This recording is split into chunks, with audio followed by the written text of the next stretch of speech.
And welcome all. ये हमारा LR series का पहला सेट है। तो जो ये सीरीज हमारी चलने वाली है एग्जाम तक चलेगी। तो हर बार आप पहले वीडियो पॉज कीजिए, ये जो सेट है ये आप ट्राई कीजिए। इस पे सब क्वेश्चन सॉल्व करने के लिए आएंगे, वो मैंने यहां पे नहीं रखे हैं। आप जस्ट क्वेश्चन का जो टेबल है वो बनाने की कोशिश कीजिए। Pause the video, try yourself 20 minutes, और मे बी अगर आपको 30 मिनट्स भी लग जाता है चलेगा, but try it on your own. अगर आपसे नहीं बनता है उसके बाद ही आप सॉल्यूशन देखिए, और एल्स जब आपका बन जाएगा तो आप एक क्रॉस चेक करने के लिए चेक कर सकते हो कि मेरा आंसर बराबर है या गलत है, और क्या कोई इजी वे रह सकता था सॉल्व करने के लिए, वो आप वीडियो में आगे देख सकते हो। Pause the video, try again. मैं अभी आगे सॉल्व करने जा रहा हूं, तो मैं होप कर रहा हूं कि आपने पॉज करके ट्राई किया है। Okay, yes. अब देखो, जो एलआर के ऐसे अनकन्वेंशनल सेट जो रहेंगे उनको सॉल्व करने के लिए कुछ चीजें आप अपने दिमाग में रखिए। ये चीजें मैं पहले सेट में बता के रख रहा हूं, सो दैट आगे मुझे ना बताना पड़े। जब भी आप डेटा रीड करो, okay, read the data slowly, don't rush while reading the data. Otherwise आपका जो कहीं ना कहीं आपको एरर मिलेगा ही मिलेगा, क्योंकि कोई ना कोई पॉइंट आप गलत तरीके से पढ़ोगे। मोस्ट ऑफ द लोगों का एलआर के सेट ना बनने का रीजन यही रहता है कि बस जल्दी सॉल्व करना है, जल्दी सॉल्व करना है, उसके चक्कर में डेटा बराबर नहीं पढ़ते। सेकंड वन, जब भी आपको लगे कि मैं आगे मूव नहीं कर पा रहा हूं, कोई आधे आधे में आप पहुंच गए सेट में, एंड देन आप आगे मूव नहीं कर पा रहे हो, तो अगर 2 या 3 पॉसिबिलिटीज आपको लगती है कि ऐसा किया तो ऐसे हो सकता है, या ऐसे करने के बाद ऐसा हो सकता है, मैं कहूंगा कि जो आपके पास केस है उसके डुप्लीकेट्स बनाइए, एंड जो पॉसिबिलिटीज है वो ट्राई कीजिए। जब भी आपको लगे कि एक्स की वैल्यू 8 आ सकती है, 9 आ सकती है, या 10 आ सकती है, ट्राई कीजिए value. Most of the time आपको बता रहा हूं वही अप्रोच सही रहने वाला है। ऑथर आपसे वही को ट्राई कर रहा है कि क्या आप केसेस ट्राई कर रहे हो।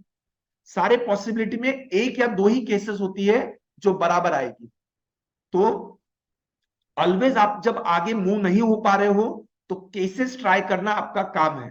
So try cases, okay. And अगर कहीं पे भी आपको लग रहा है कि मैं आगे केसेस के बाद भी मूव नहीं कर पा रहा हूं, तो चांसेस है कि आपने कहीं ना कहीं कोई डेटा पॉइंट मिस किया है। तो वो चेक कीजिए कि आपने कोई डेटा मिस किया है या कोई डेटा गलत इंटरप्रेट तो नहीं किया है। अगर इन सभी चीजों को अगर आप दिमाग में रखोगे और बाकी जो आपका सॉल्विंग का जो नॉलेज है उसके साथ आप क्वेश्चन सॉल्व कर सकते हो। तो अभी हम आते हैं सेट पे। ओके, यहां पे क्वेश्चन कहता है 5 countries, US, UK, Japan, Italy and Germany had participated in an environment meet. There were 4 conferences organized in the meet, one on each of the 4 issues: carbon emission, biohazard, oil spill, and radioactive. Each of the 5 countries has sent at least 10 delegates to the meet. Okay. Also, not more than 5 delegates from one country participated in one conference. अगर आप ये premise या जो given data है अगर आप read करोगे तो डेटा सेट क्या जा रहा है, 5 कंट्रीज है, एनवायरमेंट मीट में मिलने वाले हैं, 4 इशू पे बात होने वाली है। ओके, जिसमें है biohazard, carbon emission, oil spill and radioactive. And then उन्होंने क्या कहा है, हर एक कंट्री ने कम से कम 10 डेलीगेट्स तो भेजे ही भेजे हैं।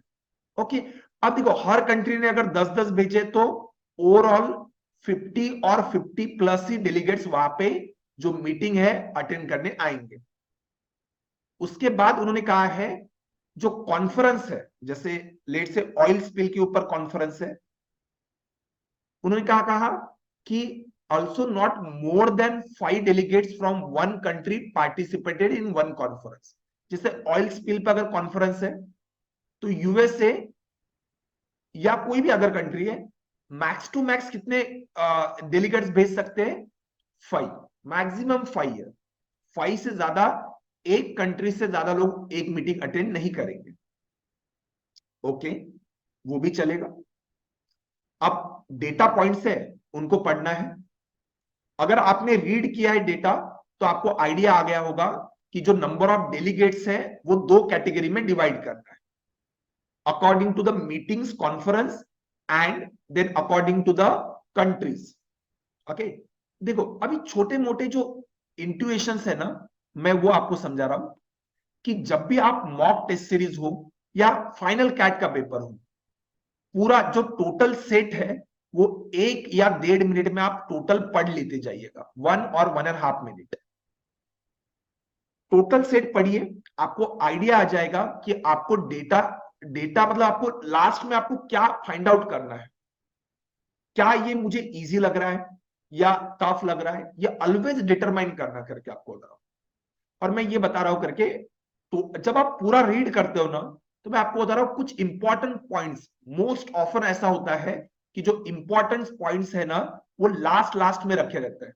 एलआर के सेट्स में ये हमेशा होता है कि जो इंपॉर्टेंट पॉइंट्स है, most often, I am not saying every time, but most often CAT हो गया या मॉक टेस्ट सीरीज वाले, इंपॉर्टेंट पॉइंट सबसे लास्ट में रखेंगे। अगर आपने डेटा पढ़ा होगा तो आपको समझ में आया होगा। और ऐसा नहीं कि ये कोई एक सेट है, आगे आने वाले सीरीज में जितने भी सेट्स रहेंगे उनमें आप ये बात देखोगे कि जो इंपॉर्टेंट पॉइंट्स है वो बहुत नीचे में रखे रहते हैं। ओके, अब देखो मोस्ट ऑफ द लोगों ने टेबल बनाया होगा।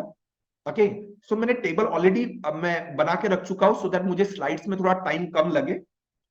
ओके, सो अब देखो, आपके पास 4 इश्यूज थे: carbon emission, biohazard, oil spill and radioactive. 5 country थे: US, UK, Japan, Italy, Germany. इस तरीके से हमेशा याद रखना कि जब भी कोई भी एक डेटा है, जैसे नंबर ऑफ डेलीगेट्स है यहाँ पे, वो अलग अलग कंट्रीज से आए, और जो डेलीगेट्स है वो अलग अलग इशू पे बात करने वाले हैं। तो हमेशा ना एक स्पेयर में अगर हो सके, जब आप पूरा डेटा पढ़ते हो, होपिंग कि आपने 1.5 मिनट में पूरा डेटा पढ़ा होगा, तो टोटल के लिए हमेशा वर्टिकल एंड हॉरिजेंटल के लिए एक टोटल का कॉलम हमेशा एडिशनल रखते जाइएगा। तो एक हॉरिजेंटल एंड वर्टिकल चेक हमेशा बना रहेगा। इससे डेटा लिखना आसान भी होगा और मेंटेन करना भी आसान होगा। ओके, चलो अभी हम पॉइंट्स पढ़ते हैं। पहला पॉइंट कहता है the total number of delegates from countries Japan, Italy and UK were different and in an arithmetic progression. इनका कहना क्या है, जापान, इटली एंड यूके, इनमें से जो भी लोग जो जो जो डेलीगेट्स थे, वो नंबर ऑफ डेलीगेट जो आए थे जापान से, इटली से और यूके से, वो सभी लोग अलग अलग नंबर्स थे। तो सेम नंबर नहीं आना चाहिए किसी भी केस में। तो देखो मैं यहां पे ऐसा छोटा सा बॉक्स में लिख सकता हूं कि अगर यूके से ए आए होंगे, तो जापान से बी और इटली से सी लोग आए होंगे। जब यूके से ए, जापान से बी एंड इटली से सी। और इन्होंने पॉइंट में क्या कहा है, जो ए बी सी है एक तरीके से। ओके, जापान के जैसे इन्होंने लिखा है, जैसे मैं बी लिख दूं, इटली के लिए सी लिखा है मैंने, और यूके के लिए ए। तो ये एपी में है, ये नंबर्स क्या है, एपी में। फॉर एग्जाम्पल अगर बी का वैल्यू 8 आया और सी का वैल्यू 10 आया, तो देन यू कैन से कि ए का वैल्यू 12 आ जाएगा। 8, 10, 12 अर्थमेटिक प्रोग्रेशन में होने के लिए कॉमन डिफरेंस होना जरूरी है। ओके, चलेगा। क्या ये डेट हमेशा देखो, जब भी आप कोई डेटा पढ़ो, क्या आप उससे कुछ डिटरमाइन कर पाओगे, एक्स्ट्रा, एडिशनल, इनडायरेक्ट, इंप्लाई क्या कर रहा है? देखो ये पॉइंट में ज्यादा कुछ इंप्लाई करने वाला पॉइंट मुझे दिखाई नहीं दे रहा है। इन्होंने जस्ट बोला है यूके, जापान, इटली से, इन 3 कंट्रीज से जो number of total delegates visit किए हैं वो अलग अलग है। तो मैंने एबीसी से रिप्रेजेंट करके रख दिया, और मेरे दिमाग में भी पॉइंट मैंने रखा है।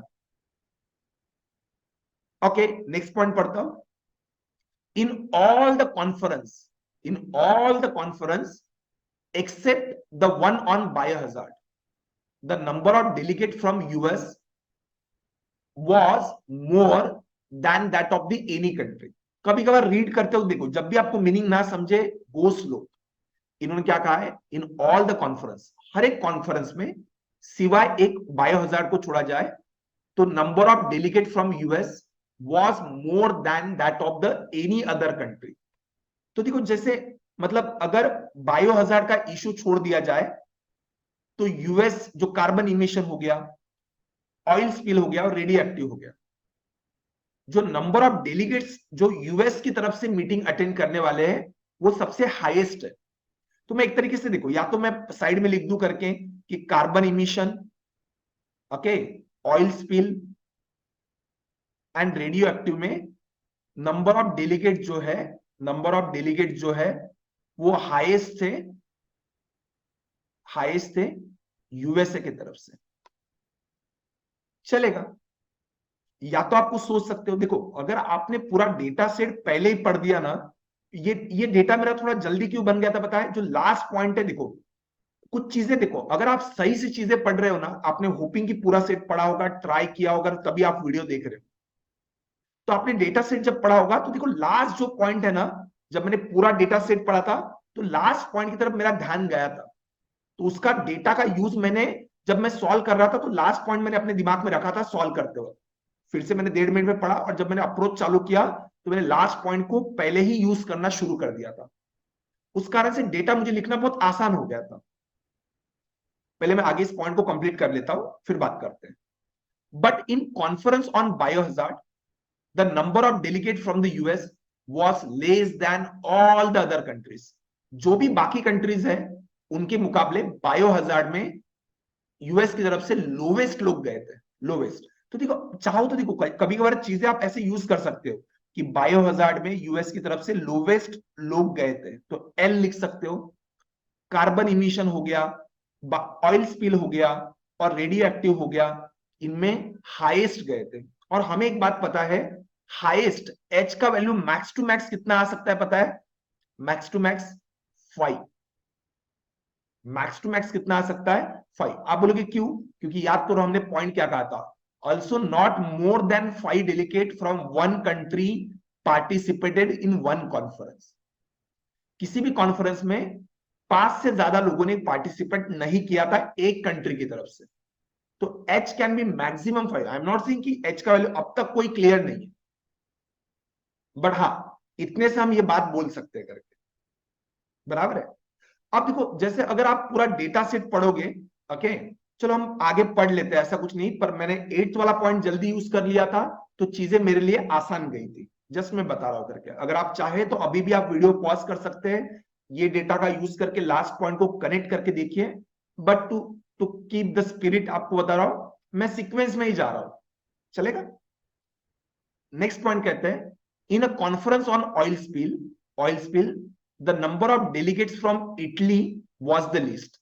ऑयल स्पिल में इटली की तरफ से सबसे कम लोग आए थे, तो इटली की तरफ से जो ये ऑयल स्पिल के हिसाब से जो भी लोग ऑयल स्पिल पे जो डेलीगेट्स इटली की तरफ से आए वो लोवेस्ट थे, तो मैंने एल लिख दिया।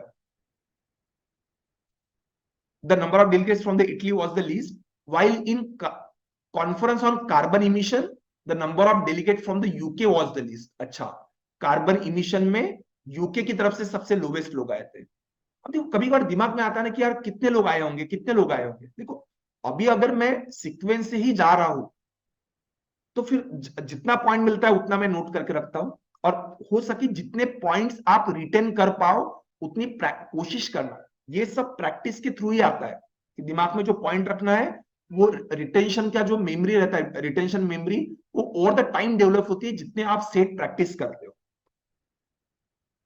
ओके, अभी भी इससे मैं कुछ निकाल नहीं पाऊंगा, लोवेस्ट नंबर में कुछ बता ही नहीं पा रहा हूं। नेक्स्ट पॉइंट रीड करता हूं, Germany and Japan each have sent 11 delegates and they did not have the highest or lowest delegate at any conference। Okay okay, ये क्या कह रहे हैं, जर्मनी और जापान दोनों ने 11 डेलीगेट्स ईच। जर्मनी ने कितने भेजे थे, 11, तो देखो टोटल का वैल्यू मुझे मिल चुका है 11। ऑल्सो जापान ने भी 11 डेलीगेट्स भेजे। ओके, बी का वैल्यू मिल गया मुझे। ओके, तो तभी मैं बी कैंसिल नहीं करूंगा, रख दूंगा, अगर जगह है मेरे पास कोशिश करना हमेशा बॉक्स थोड़े बड़े साइज के रहे, तो एक ही बॉक्स के अंदर तो थोड़ा सा ज्यादा डेटा लिख पाओ। ओके।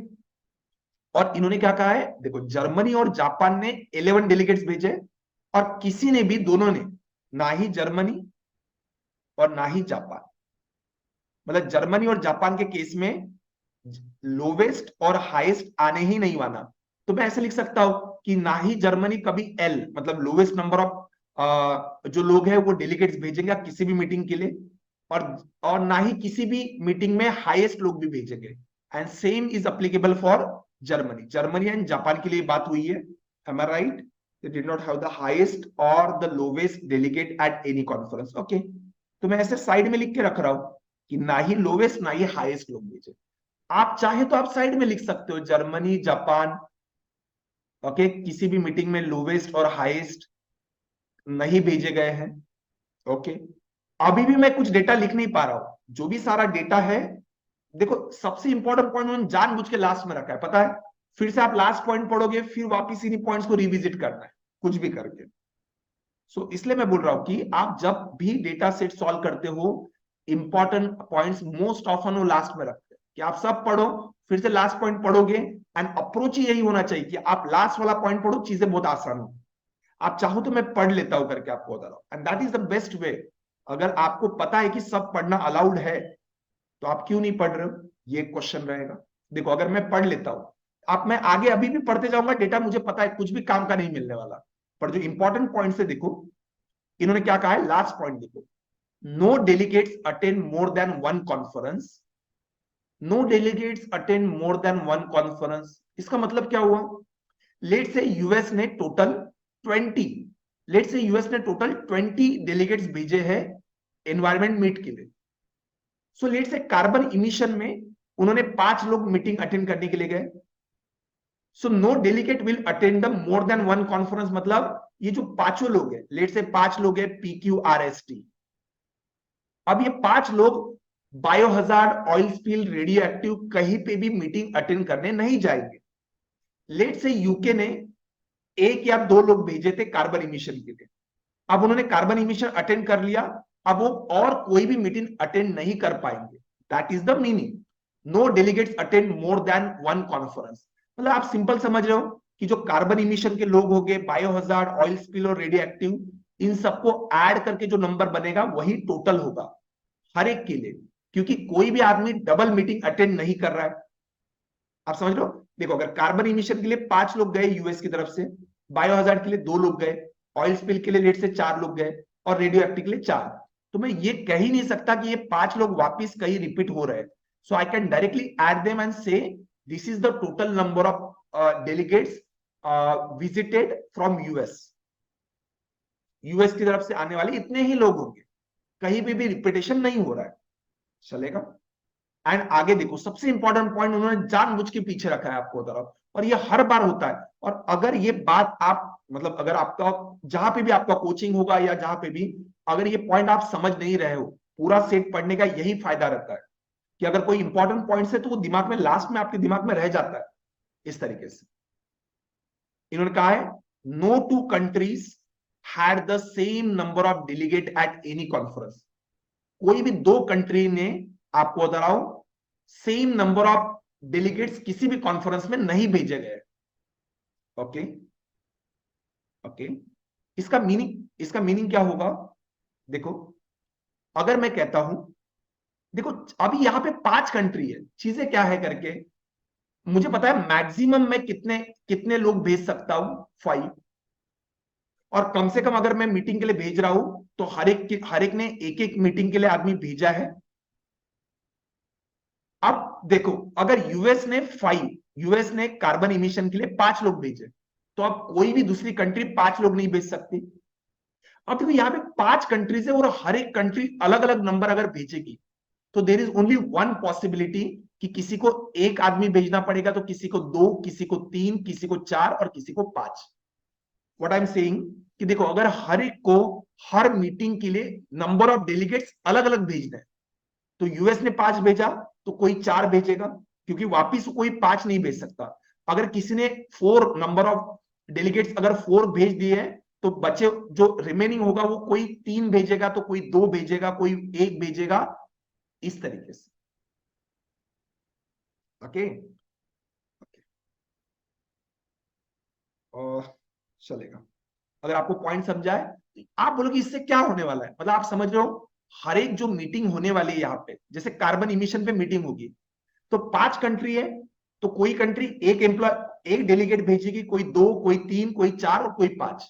मतलब जो 5 नंबर जो यहाँ पे मुझे लिखना है ना, एट द एंड मुझे क्या लिखना है करके आपको बता रहा हूं, वो 5 नंबर क्या आने वाले हैं, ये वर्टिकल बॉक्स में। For example let say US ने 5, यूके ने 4, जापान ने 3, इटली ने 2 और जर्मनी ने 1 भेजा। हर हर हर एक कॉलम में मुझे वही 1 2 3 4 5 ही अरेंज करना है।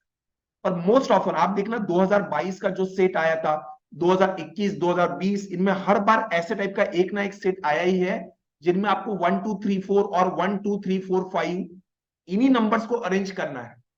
मोस्ट ऑफन यही आइडिया हर बार रिप्लिकेट होता है, इसलिए इस सेट को इस सीरीज का पार्ट रखने का रीजन ही यही है कि यहां पे ये आइडिया रिपीट हो रहा है। अब देखो इससे मुझे क्या समझ में आएगा पता है, कि देखो कार्बन इमिशन पे कोई 5 भेजे, कोई 4 भेजे, कोई 3 भेजे, कोई 2 भेजे, कोई 1 भेजे, जो टोटल नंबर ऑफ जो लोग हैं वो आने वाले हैं 1 to 5 का सम आएगा 15। सेम बायो हजार्ड के लिए क्या होगा, बायो हजार्ड के लिए लेट से कोई और 5 नंबर ऑफ डेलीगेट्स भेजेंगे 5, कोई यूएस 4 भेजेगा, लेट से जापान 3, इटली 2, 1। पर एट द एंड जो नंबर ऑफ डेलीगेट्स जो बायो हजार्ड पे मीटिंग अटेंड करने वाले 5 कंट्रीज से, वो रहेंगे टोटल 15। सेम आइडिया होगा ऑयल स्पिल के लिए 15, और वो सेम आइडिया होगा रेडियो एक्टिव के लिए 15। तो आप समझ रहे हो कि टोटल नंबर ऑफ जो डेलीगेट्स है, जो टोटल 5 कंट्रीज से आने वाले, वो कितने रहेंगे, 60। या 4 मीटिंग्स अटेंड करने वाले वो 60 रहेंगे। और देखो हमें पता है कोई भी डेलीगेट्स 2 मीटिंग में नहीं है, तो रेप्लिकेट तो हो ही नहीं रहा है, तो ये आइडिया तो भी मैं यहां पे बोल सकता हूं। तो मैं टेबल में जल्दी से लिख रहा हूं ये पॉइंट, कि कार्बन इमिशन पे जो मीटिंग अटेंड करने वाले हैं वो 15 लोग हैं, सो दैट बायो हजार्ड पे भी 15 लोग आने वाले हैं, ऑयल स्पिल पे 15 एंड रेडियो एक्टिव पे 15। So in total there are going to be 60 delegates वो आने वाले। अब मुझे पता है जो एच का वैल्यू वो रहने वाला है 5, सबसे हाईएस्ट 5, और सबसे लोवेस्ट अगर कहीं पे बोलते हैं तो वो आने वाला है 1। तो देखो यूएस का ऑलरेडी हमें पता है कि बायो हजार्ड अगर छोड़ दिया जाए तो carbon emission, oil spill and radioactive, इन तीनों में highest number of delegates attend करने वाले हैं। तो अगर ये हाईएस्ट है तो ये 5 आएगा, ये 5 और ये 5। बायो हजार्ड की मीटिंग में यूएस की तरफ से सबसे लोवेस्ट नंबर ऑफ लोग अटेंड करने वाले, सो इन दैट केस वहां पे क्या आएगा, ओनली 1। ओके, अब देखो यूके की तरफ से कार्बन इमिशन के लिए सबसे लोवेस्ट नंबर ऑफ लोग अटेंड करने वाले हैं, तो यहां पे क्या होगा, सिर्फ एक ही आदमी अटेंड करने आएगा मीटिंग। ऑयल स्पिल पे देखो इटली की तरफ से सबसे लोवेस्ट था, तो वो रहेगा 1। क्लियर है। देखो ये जो पॉइंट एक बार लास्ट पॉइंट से डेटा मिल गया ना, तो आप देखो जो पॉइंट में पढ़ते पढ़ते आऊंगा ना, most of the points clear हो जाएंगे। और हमेशा देखो, अगर देखो अभी यूएस की तरफ से कार्बन इमिशन के लिए 5 लोग आने वाले हैं, बायो हजार्ड के लिए 1 आदमी आने वाला है, ऑयल स्पिल पे 5 और रेडियो एक्टिव पे 5, तो इन टोटल कितने लोग आएंगे, 16। अब देखो इन दोनों में से अगर मुझे कोई एक नंबर मिल जाता है, तो रिमेनिंग नंबर में 60 माइनस करके निकाल सकता हूं, क्योंकि मुझे टोटल का सम पता है, टोटल 60 लोग हैं। 11 जर्मनी की तरफ से, 11 जापान की तरफ से, 16 यूएस की तरफ से, तो इन दोनों का पता चल गया तो मैं नंबर निकाल सकता हूं। ओके, देखो हमारा 4th पॉइंट तक हो गया था। यही फायदा होता है, देखो मैंने तो जब सॉल्व किया था ना, फर्स्ट पॉइंट पढ़ा, उसके बाद डायरेक्ट लास्ट पॉइंट पढ़ा था, और उसके बाद इन बिटवीन पॉइंट्स पढ़े थे, और बहुत बहुत स्मूथली चला गया था। पर स्टिल मैंने आपको पॉइंट्स क्यों पढ़ के दिखाया है, कि आपको समझे कि वो डेटा रिटेन होता ही नहीं, और फिर लास्ट पॉइंट से फिर वापस डेटा फिर से रिविजिट करना पड़ता है। कोई इश्यू नहीं है, पर डेटा प्रॉपरली समझने की कोशिश करो, ये जरूरी है। अब देखो अगला point, from Germany equal number of delegates participated only in carbon emission and oil spill. देखो इन्होंने बोला है जर्मनी की तरफ से oil spill, am I right, Germany की तरफ से क्या कहा गया है point, where I was from Germany equal number of delegates participated only in carbon emission and oil spill. मतलब कार्बन इमिशन में अगर जर्मनी की तरफ से एक्स लोग अगर विजिट किए होंगे, तो ऑयल स्पिल पे भी कितने लोग विजिट करेंगे, एक्स लोग। पर आप ये समझिए कि देखो उन्होंने ओनली वर्ड जब यूज किया है, देखो छोटे छोटे वर्ड होते हैं, अगर आप सोच समझ के उनको पढ़ोगे प्रॉपरली, थोड़ा सोचोगे कि ओनली का मीनिंग क्या होगा यहाँ पे। इनका कहना है कि कार्बन इमिशन और ऑयल स्पिल में ही उन्होंने सेम नंबर ऑफ लोग भेजे। तो मतलब बायो हजार्ड में उन्होंने एक्स नहीं भेजे हैं, मे बी वो वाई होंगे, और रेडियो एक्टिव में उन्होंने अलग भेजे। क्योंकि देखो अगर वही नंबर वापस यहाँ पे बायो हजार्ड या रेडियो एक्टिव पे रिपीट होता है, तो उसका मीनिंग क्या होगा पता है आपको, कि 3 जगह पे उन्होंने सेम नंबर ऑफ लोग भेजे। वो कभी नहीं होना चाहिए, उन्होंने बोला सिर्फ 2 ही जगह पे उन्होंने सेम भेजा। चलेगा, क्या मैं यहाँ पे कुछ ट्राई कर सकता हूं? बिल्कुल ट्राई कर सकता हूं, बराबर है। देखो अभी x का जो वैल्यू है वो ना ही 1 आ सकता है ना ही 5 आ सकता है। आप बोलोगे क्यों? देखो हमें पता है कोई भी मीटिंग हो, कार्बन इमिशन का मीटिंग है, सभी लोगों के नंबर ऑफ डेलीगेट जो है अलग अलग आने चाहिए। तो यूके ने अगर एक 1 ओके एक डेलीगेट भेजा है, यूएसए ने 5 भेजे हैं, तो अब कोई भी कार्बन इमिशन की मीटिंग में 5 लोग नहीं भेजेगा, ना ही 1 भेजेगा। तो एक्स का वैल्यू क्या आ सकता है पता है? X could take value between 2, 3, 4। X can only take the value between 2, 3, 4। Okay, चलेगा। मतलब अगर आपको सोचना है, मैं वैल्यू भी एडजस्ट कर सकता हूं कि एक्स और वाई का वैल्यू 2, 2 लिया, 3, 3 लिया, और ये केसेस ट्राई करना ही है एक समय के बाद। मैं आता हूं, अगला पॉइंट पढ़ लेते हैं। while Japan while from Japan the same number of delegates participated only in radioactive and biohazard। Japan की तरफ से सेम नंबर ऑफ डेलीगेट्स कहां पे भेजे गए? सिर्फ रेडियो एक्टिव और बायोहजार्ड। मतलब अगर बायोहजार्ड में उन्होंने पी भेजे नंबर ऑफ, जापान ने अगर पी लोग भेजे हैं, तो रेडियो एक्टिव में भी पी ही लोग होंगे। बट देन बाकी किसी भी मीटिंग में वो पी नंबर ऑफ जो डेलीगेट्स है वो नहीं भेजेंगे। अदरवाइज क्या होगा, same number of delegates 3-3 meeting में भेजे जैसा हो जाएगा। हमें सिर्फ ओनली 2 बोला है, तो इन्हीं 2 में सेम आने चाहिए और बाकी सब में अलग नंबर आने चाहिए। तो इसलिए मैं क्यू और आर से रिप्रेजेंट कर रहा हूं। देखो इनका भी सम 11 आने वाला है, चलेगा। अब इन्होंने बोला है इन the conference on oil spill. Okay, oil spill mark करो, 3rd नंबर का column. Okay, oil spill in the conference on the oil spill and radio active. Oil spill and radio active 3rd and 4th column की बात चल रही है। The number of delegate participated from UK was equal. उन्होंने बोला UK की तरफ से ऑयल स्पिल और रेडियो एक्टिव पे सेम नंबर ऑफ लोगों ने विजिट किया है। तो देखो मैं अल्फा से रिप्रेजेंट कर लेता हूं कि यहां जो नंबर आएगा वही नंबर यहां है। अब पता है आधे से ज्यादा लोग, पता है ये जब सेट पूरा होता है ना, लास्ट का जो फिनिशिंग होता है ना, वही आधे से ज्यादा लोग दे नहीं पाए। मैं बोल रहा हूं 50% लोग अभी भी नहीं दे पाए। अभी भी आप अपनी तरफ से केसेस ट्राई कीजिए, क्या हो सकता है। ओ 2 पी, 1 क्यू, 1 आर, इनका सम 11 कैसे आएगा, ट्राई करके देखो, नंबर्स ट्राई करो, that is the only way.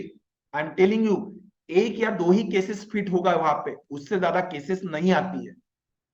चलेगा, अगला पॉइंट पढ़ लेता हूं एंड देन मैं केसेस की तरफ आने वाला हूं अभी। Okay, from Italy the distinct number of delegates participated in the conference on biohazard and carbon emission. इन्होंने कहा है कि इटली की तरफ से बायोहजार्ड और कार्बन इमिशन में अलग अलग नंबर ऑफ लोगों ने विजिट किया है। तो यहाँ पे अब मैं कौन से वेरिएबल यूज करूं? लेट से मैं यूज कर लेता हूं स्टार। ओके, यहाँ पे स्टार यूज करता हूं, और यहाँ पे मैं एक सर्कल यूज करता हूं मेरे रिप्रेजेंटेशन के लिए।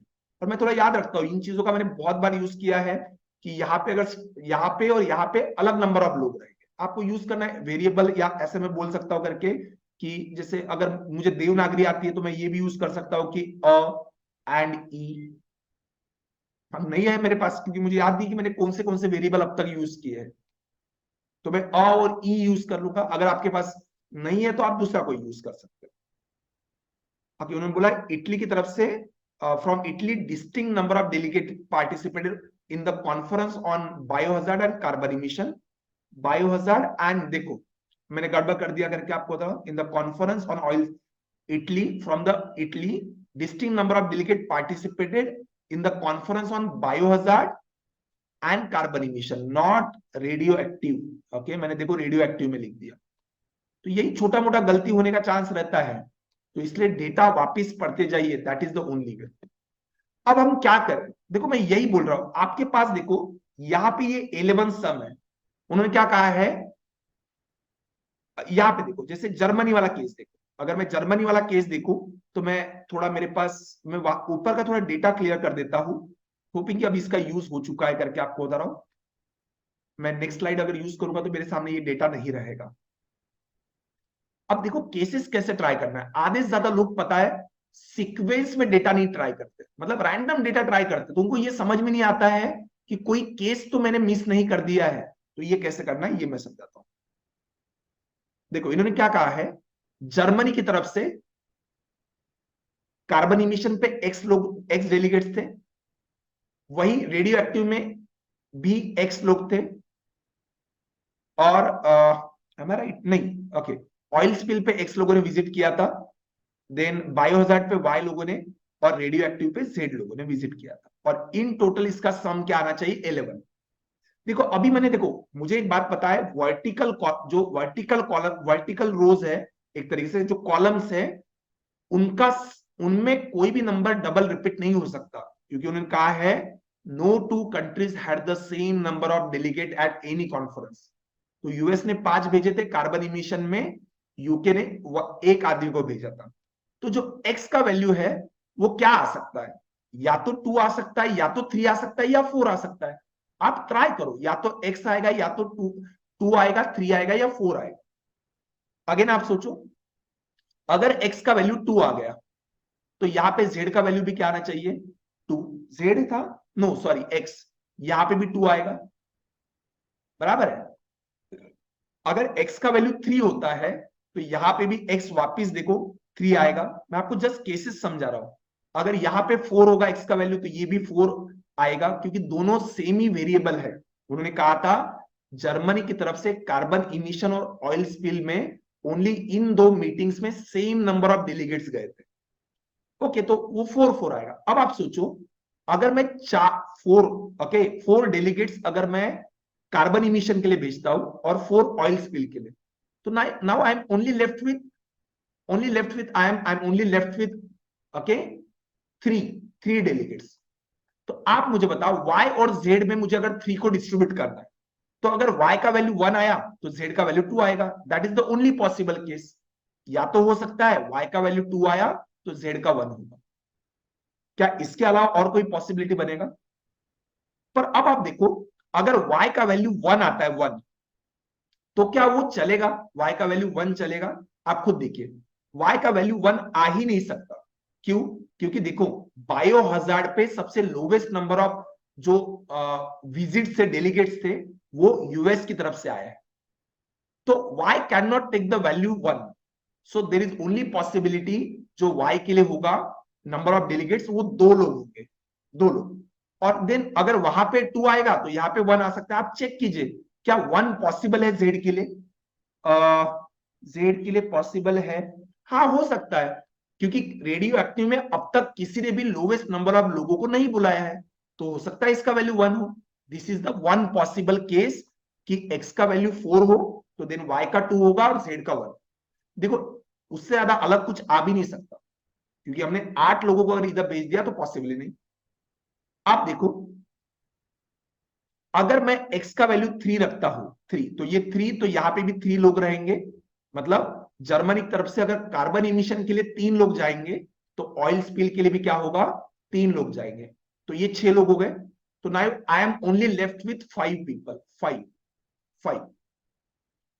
अब मुझे पता है y का वैल्यू 1 तो आ नहीं सकता, ओके, y का वैल्यू, अब मुझे मुझे क्या करना है, 5, जो 5 लोग हैं 5 डेलीगेट उसको शेयर करना है करके आपको बता रहा हूं y और z में।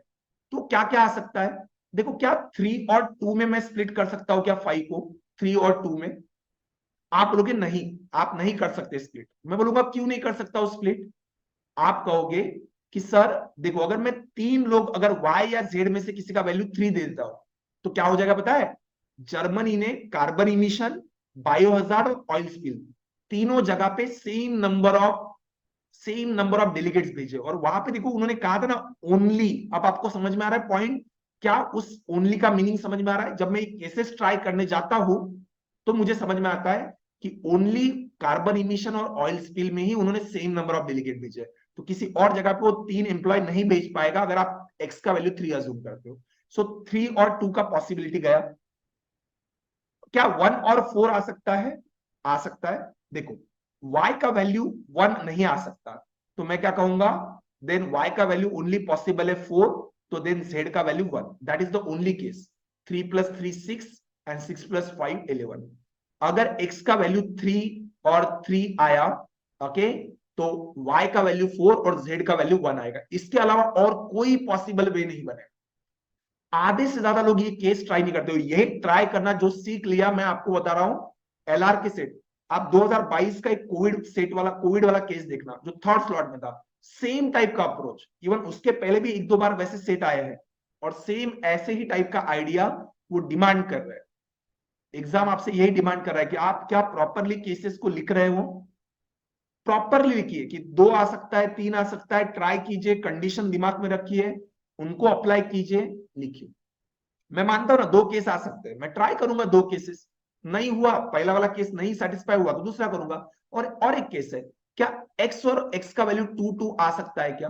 देखो अगर x का वैल्यू मैंने 2 और 2 दिया 4, तो y और z का सम कितना आ जाएगा? 7। y और z में मुझे 7 डिस्ट्रीब्यूट करना है, 7। तो अब देखो मुझे पता है x का वैल्यू 2 जा चुका है, तो दोनों में से कोई भी 2 तो नहीं आ सकता है। तो मैं कैसे डिवाइड करूंगा? देखो अगर मैं y का वैल्यू 5 रखता हूं, दोनों में से किसी बार एक का वैल्यू अगर मैं 5 रखता हूं 5, तो दूसरे का वैल्यू 2 रखना पड़ेगा। पर क्या ये पॉसिबल है? अगर मैं किसी एक को 5 दे दूं, डेलीगेट्स 5, तो बचे हुए 2 लोग मुझे दूसरे वाले को देना पड़ेगा। पर दिस इज नॉट पॉसिबल। आप बोलोगे क्यों नहीं पॉसिबल? क्योंकि देखो x का वैल्यू ऑलरेडी 2 है, 2। 2 डेलीगेट्स जो है कार्बन इमिशन और ऑयल स्पिल पे गए हैं, और उन्होंने पहले बोला है कि ओनली सिर्फ यही 2 जगह पे Germany same number of delegates भेजता है, तो y and z can not take the value 2 इस केस में। तो 5-2 का चांस गया। मैं ट्राई कर रहा हूं केसेस, 7 को स्प्लिट करना है, एक को 5 दिया तो बचे हुए को 2 दिया। अब देखो ये 5 लिया, अब 5 नहीं ट्राई हो रहा है, तो मैंने क्या करना चाहिए? देखो एक को अगर 1 से, देखो जैसे जैसे y और z इनका सम 7 है। अगर 5 ट्राई किया तो यहाँ पे 2 ट्राई किया, ये मैक्सिमम से शुरू कर रहा हूं, y को मैक्सिमम दे रहा हूं 5, तो बचे z 2 को देना पड़ेगा। 2 नंबर जो है वो z की जगह पे देना पड़ेगा। पर ये पॉसिबल क्यों नहीं? क्योंकि 2x का वैल्यू आ चुका है, वो अलाउड नहीं। अगर मैं y को 4 दे दूं तो और z को 3 दे दूं, क्या ये चलेगा मुझे? हाँ चल सकता है करके आपको बता रहा हूं, कोई इशू नहीं है करके आपको बता रहा हूं कि यहाँ पे मैं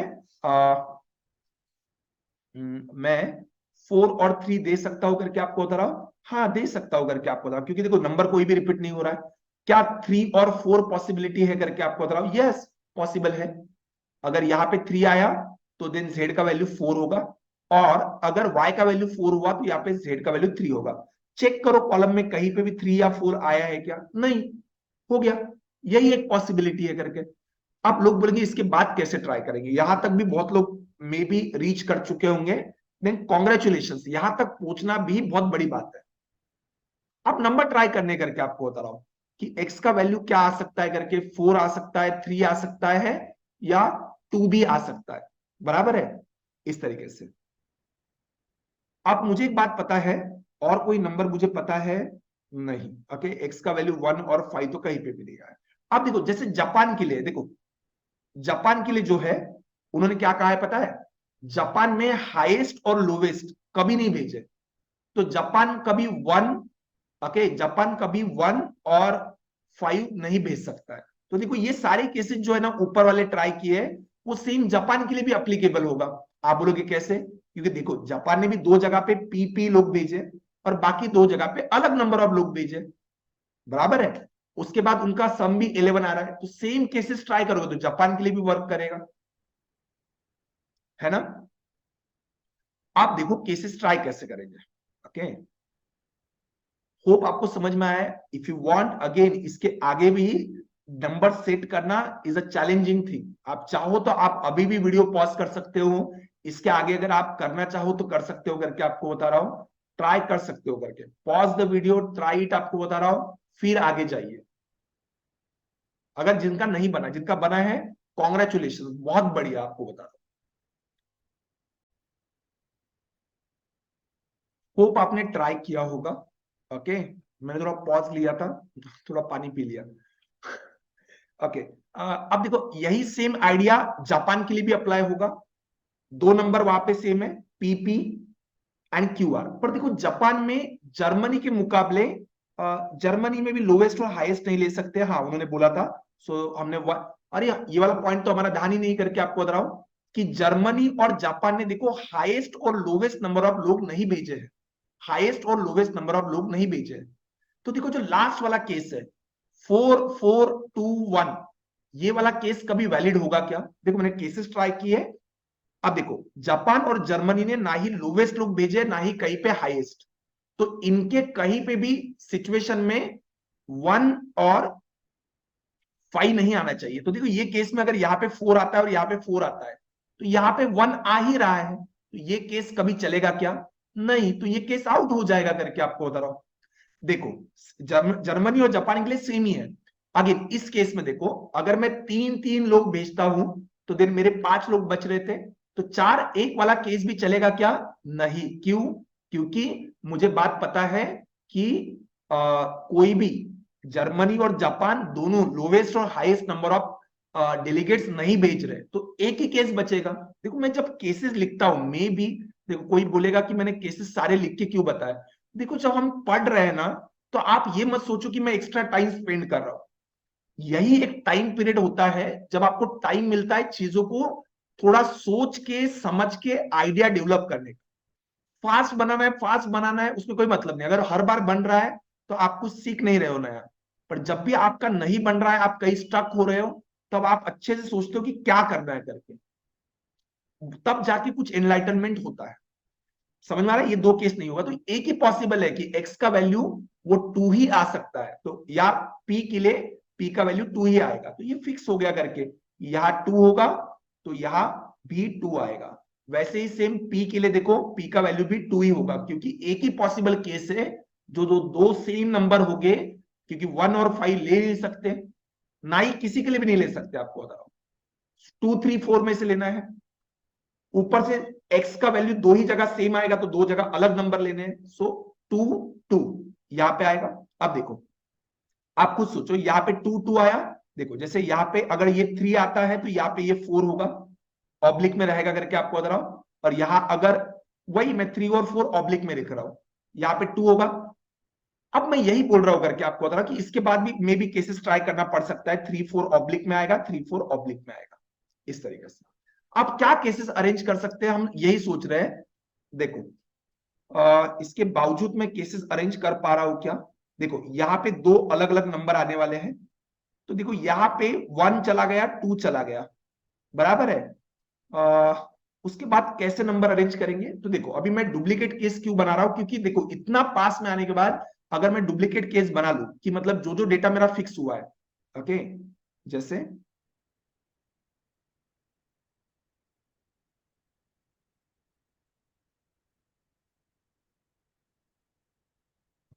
देखो यहां पे देखो, जैसे यूएस वाला मेरा फिक्स हो चुका है कि 5 1 5 5, तो ये डेटा मैं कॉपी करके रख देता हूं, 5 1 5 5, तो यहाँ पे 16 लोग थे।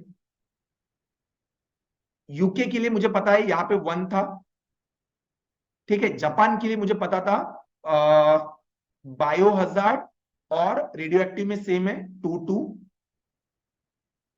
बराबर है। वही जर्मनी के लिए कार्बन इमिशन और ऑयल स्पिल पे 2 2 है यहाँ पे। और इटली के लिए मुझे कुछ पॉइंट पता थे। अब देखो मुझे डाउट क्या है बस, कि जापान ने जो कार्बन इमिशन पे 3 लोग भेजे या 4 लोग। देखो ये लिखने के बाद मैं आगे जा ही नहीं पा रहा हूं, क्योंकि देखो यहाँ पे 3 आया, 4 आया, तो यहाँ 4 या 3 होगा, पर क्या नंबर आएगा अगर नहीं समझ में आ रहा है। तो मैं यही बोल रहा हूं, एक केस में क्या करो कि जापान ने लेट से कार्बन इमिशन में या तो 3 लोग भेजोगे या 4, तो मैं ट्राई क्या कर रहा हूं करके आपको बता रहा हूं, यहाँ पे एक बार 3 ट्राई कर लेता हूं और एक बार एक केस में क्या रखता हूं करके एक पेज पे 4 ट्राई कर लेता हूं करके आपको बता रहा हूं। जो भी बराबर डेटा फिट हो जाएगा वो डेटा बराबर होगा करके। तो देखो इस केस में मैं क्या कर रहा हूं, 4 ट्राई कर रहा हूं, 4। तो अगर आर का वैल्यू 4 आएगा करके तो यहाँ पे क्यू का वैल्यू क्या हो जाएगा, अपने आप 3 हो जाएगा, 3। बराबर है। अब सोचो अगर ये 4 है तो यहाँ पे क्या वैल्यू आएगा, ये अगर 4 है तो यहाँ पे वैल्यू आएगा मेरा 3। एक ही नंबर बचा है 3, इसके अलावा कोई नंबर नहीं ले सकता मैं, 3 यहाँ पे आएगा। अब देखो यहाँ पे ऑलरेडी 3 आ चुका है, अब यहाँ पे कौन सा नंबर आएगा, या तो 4 आ सकता है या 5 आ सकता है। बराबर है, देखते हैं हम लोग। ओके, मुझे और कोई पॉइंट मिल रहा है। देखो यहाँ पे जैसे ये 3 आ चुका है, 3, तो मैं ये कह सकता हूँ यहाँ 3 हो चुका है। देखो ऑयल स्पिल में, देखो ऑयल स्पिल में यूएस की तरफ से 5 लोग थे, जापान की तरफ से 3 लोग थे, इटली की तरफ से 1 और जर्मनी की तरफ से 2। तो बचे 4 लोग कहां से आने वाले, यूके की तरफ से। यहाँ पे और यहाँ पे सेम नंबर चाहिए तो यहाँ पे भी 4 आएंगे। यहाँ पे 4 चला गया तो देखो यहाँ पे 3 आएगा, यहाँ पे 3 आएगा तो यहाँ पे 1 आएगा। पर देखो इटली की तरफ से 1 आया है, चलेगा, 1 आया, 1 आया, ओके, 1 1 2, ओके, ओके, चलेगा। अभी भी डेटा आगे मूव नहीं हो रहा है, अभी कुछ और केस सोचना पड़ेगा क्या। हाँ देखो अभी जेड का वैल्यू देखो 3 आ चुका है, जेड का वैल्यू 3। रेडियो एक्टिव में अगर जर्मनी ने 3 लोग भेजे हैं तो जो बायो हजार्ड में उन्होंने वाई लोग भेजे, अलग नंबर भेजा है, तो यहाँ पे क्या होना चाहिए, नंबर आना चाहिए। ऑब्वियसली यहाँ पे नंबर क्या आएगा, 4। अगर यहाँ 3 आता है, मुझे नहीं पता केस सही है या गलत। ओके, आइडिया क्या है, पूरा ट्राई करूंगा, अगर बराबर फिट हुआ तो सही, वरना मैंने जो यहाँ पे 4 अज्यूम किया था जापान के लिए वो गलत है, सही आंसर होना चाहिए 3। और फिर से डेटा लिखना पड़ेगा। जब तक आप डुप्लीकेट केस ट्राई नहीं करोगे आंसर नहीं बनने वाला, दैट्स फॉर श्योर। 4 आएगा तो अब आप सोचो यहाँ पे अगर 4 आया, ओके, यहाँ पे अगर 4 आया है, कहीं पे ऐसा बोला गया था कि यूके की तरफ से हाईएस्ट लोग नहीं गए, ऐसा तो कहीं बोला नहीं गया है। ओके, अब देखो यहाँ पे कितना नंबर आएगा, यहाँ पे देखो 3 आ चुका है, यहाँ पे 4 गया।